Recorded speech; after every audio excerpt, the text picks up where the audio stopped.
Hey everybody, welcome to Drive Thru Review 559. Today we're going to take a look at No Siesta. So this is kind of like La Granja, the dice game. It only really mirrors La Granja in terms of the theme and you kind of working a farm and so on. It's almost like kind of a Yahtzee game, but not really. It's got a lot more to it than that.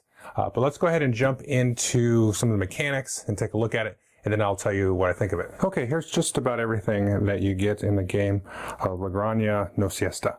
So the first thing you're going to notice is each player is going to get a little player board here. And this is going to indicate the different goods and things that they can acquire during the round. Now you have in your supply here 4 discs to kind of mark that as you collect the goods from these dice, which I'll explain here in a minute. You will also have 3 of these discs kind of off in the general supply that you can acquire throughout the course of the game to give you more access to different things. And you will also be using these discs to kind of mark this board here. Now this is sort of an end-game scoring board. You can see you get points for different things that you're going to do throughout the game. And then everybody's going to have 1 disc on this board here. This is called the Siesta track.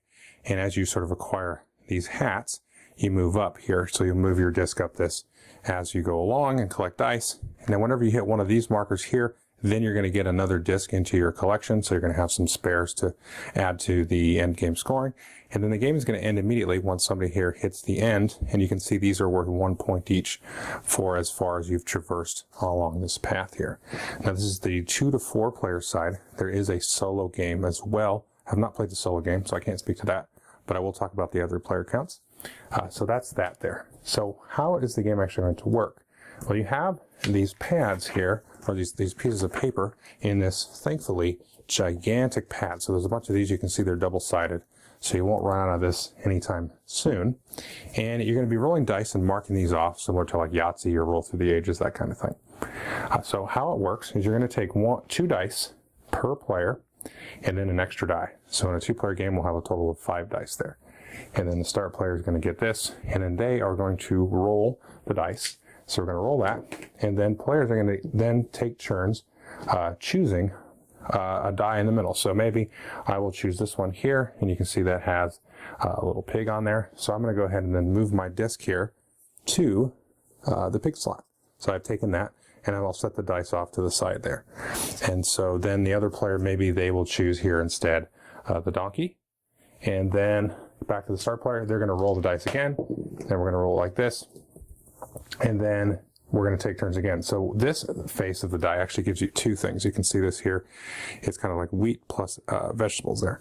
So you can actually mark these with 2 of your discs. So you'll take 2 of your discs there and mark those. Now it's worth noting that you cannot take the same thing that you already had. So if I had rolled, let's say, all pigs again, I would be out of luck because I can't take a second pig for my round. And then the other player is going to take this one. Maybe they're going to take here this grape, and they'll mark the grape there. Finally, you're going to have a die remaining, and the start player again is going to take and roll that again, and let's just pretend there that we got the hat.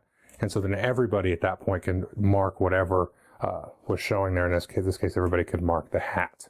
So at this point, let's say we've just marked a few different things. We've marked here the vegetables, the wheat, and then let's say the pig here, and then the hat.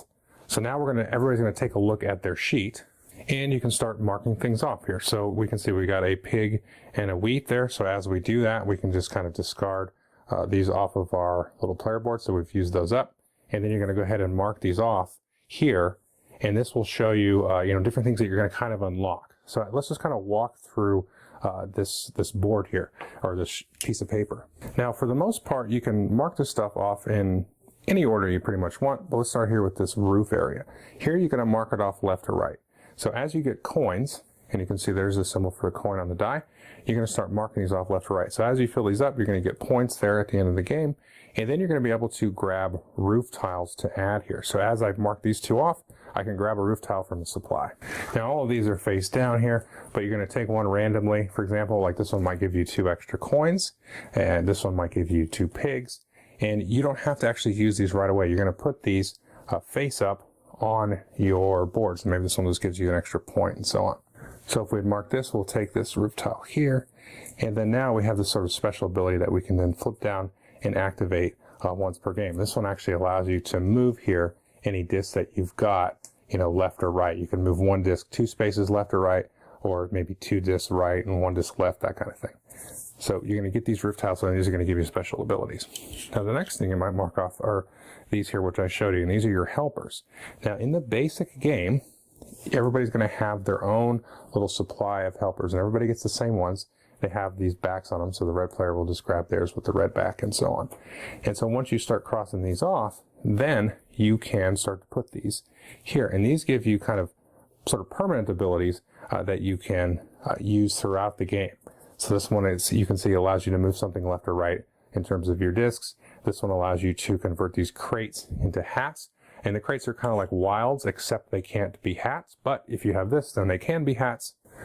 This one here, if we got this one, when you take a roof tile, you draw 2, keep 1, and discard 1. And then as you can see, as you fill these up, you get more points for filling these up. So these 2 areas are really good to kind of go for sort of early on in the game. They give you special abilities and things that you can use. Now here is kind of the little field areas here. We've got all the different kind of fruits and vegetables and things. As you sort of fill these up, you're going to do these left to right again, and you're going to mark these, and this is going to be 1 point basically per column. Pretty simple. And the same thing down here with the pigs and the donkeys. You're going to fill these up. So these are going to be worth 1 point each for here and here. And then we're going to look up here into kind of like the shipping area. And this is a very interesting kind of thing because you need to get 3 of a thing, but all at once. And so how might you say, would you be able to do that? Well, you can see you get some roof tiles here that give you double of a thing. And again, these other things, they allow you to move the discs left and right so you can get extras as you spend them. And then as you fill these up, then you're going to be able to get these crates. And these crates, again, are then wilds that you can respend as anything except for hats, unless you have this. So once you do this, these are going to be worth 2 points each as well. And so this is an interesting area to go to. Now the last area here is a little bit of a race aspect here. So you can see you need these kind of different collections of goods. So you need like these olives and the wheat and the fruit and all that stuff. And then down here, maybe you need a hat or 2 wheat or some coins and different things. This is more animal focused down here with all the pigs. Now once you get all of these marked off, and you have a donkey to kind of deliver that. Now this bottom one you can see needs 3 and this one needs 2. Then whoever the first one to do it is going to get, in this case, 5 points, and then 3 points for the next player, and then 7 and 5, and then 9 and 7 here. So there's kind of a race to get to these to get a lot of big points that way. Now there are abilities and things that allow you to actually ignore the donkeys here. Here's this guy. So there's a helper there that allows you to actually ignore the donkey requirement there. And then you just have to get the goods. Now you can also see that you get a sort of a wild good here, and then you're able to send a disc to the endgame bonus scoring area. And here you can take one of your discs, and then you're going to get a certain amount of points. This is 1 point per disc that you have that's not in your market there, but it's in your supply. This one kind of gives you like an extra point for the different harvest goods there and the different animals. 1 point per roof tile. This is 1 point again for these different helper tiles here. And then an extra point for any of those long distance ones where you had to have the 3 of a kind on a single turn. And then you just keep playing until somebody gets to the end here. And again, you get a point for each one of these. You add up all the points from the here, and then also any points that you've got here, marked on your player sheet there. At the end of the round, this will pass to the next player. They will become the start player. And there is an advanced variant here where you're going to take some of these gray helper tiles and then take 1 or 2 sets of just any player's helper tiles, but then you're going to put these in the middle of the board face up.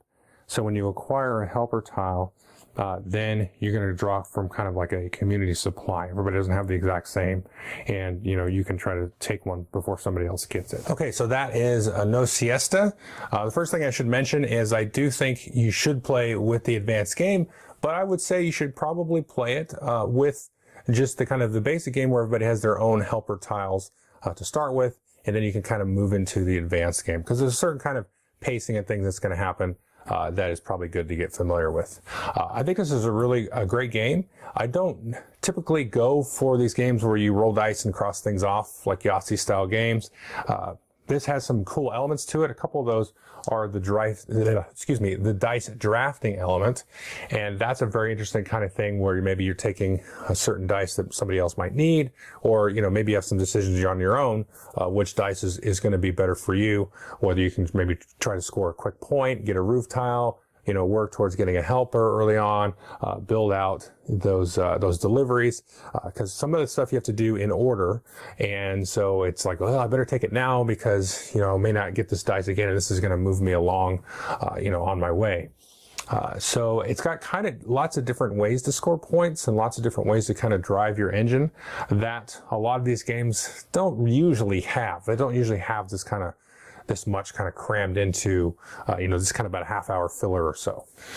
I would say I haven't played Solitaire, but 2, 3, 4 players doesn't really seem to affect the time. It's, basically simultaneous action selection.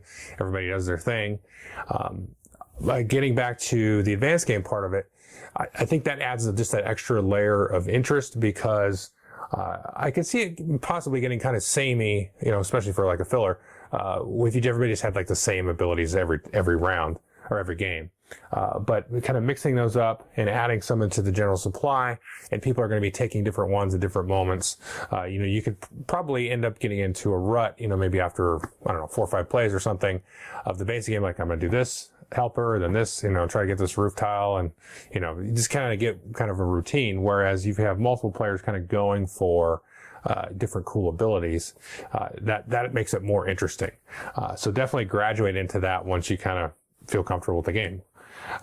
But yeah, it's really great. They give you a ton of stuff and, a bunch of pads to mark off, so you're not going to run out, and they're double-sided, so that's good. It's kind of a nice pack, bang for your buck kind of thing. I think this is a good lunchtime game. It would work great at lunch. And the thing that we actually played it in a bar, and that was really great because it didn't take up a whole lot of room. Just a couple spaces for the little boards, a little spot for the dice, a couple of piles of tokens, not very much room at all, just our drinks and then, the game pieces. And it worked great. And you can sit there and kind of chat and, play the game. And it's definitely engaging enough to keep you interested through the half hour or so that it's going to play. So I would definitely take a look. This is one of the better, traditional style fillers that I've played in a while. So that's No Siesta. Thanks.